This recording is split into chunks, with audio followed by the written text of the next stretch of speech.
مالٹا اور کینو یہ vitamin C کا بہترین خزانہ ہے. دل کی بیماریوں، بلڈ پریشر اور سے بھی جو ہے وہ بچاؤ کا ذریعہ ہے. نظام انہضام یعنی معدے کی بیماریوں کے اندر بھی یہ بڑا ہی کارآمد ہے.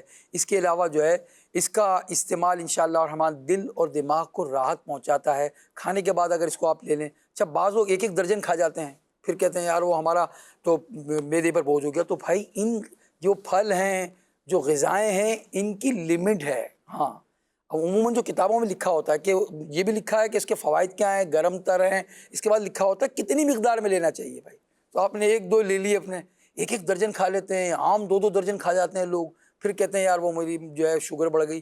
تو اس لیے جو پھل ہیں اس کو اعتدال کے ساتھ کھائیں، کیونکہ یہ میٹھے رس والے ہوتے ہیں. شوگر والے جو ہے وہ میٹھے پھلوں کو زیادہ استعمال نہیں کر سکتے. یہ تمام باتیں ڈاکٹر کے مشورے کے ساتھ آپ نے کھانا ہے.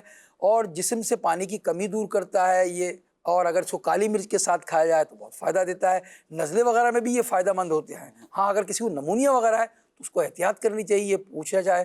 بعض لوگ ان کا جوس استعمال کرتے ہیں اور جوس گھٹا پی رہے ہوتے ہیں جناب. اب دیکھیں آپ بہت زیادہ سنترا آپ نے کھا لیا یا کینو کھا لیے، ایک یا دو آپ استعمال کریں گے.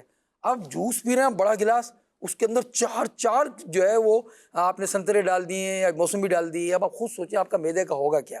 تو اس لیے جوس سے بہتر ہے کہ آپ اس کو جو ہے فروٹ فریش کھائیں، کیونکہ اس کے اندر فائبر کی جو چیزیں تہ جمی ہوتی ہیں وہ بھی آپ کو فائدہ پہنچائے گی. ماشاءاللہ. اللہ نے ہی پیدا کی ہے. جو لوگوں نے پروسیس کر دیا ہے نا، ان چیزوں سے بچیں. جو اللہ نے بنایا ہے ان چیزوں کو استعمال کریں، انشاءاللہ آپ کو ضرور فائدہ حاصل ہوگا.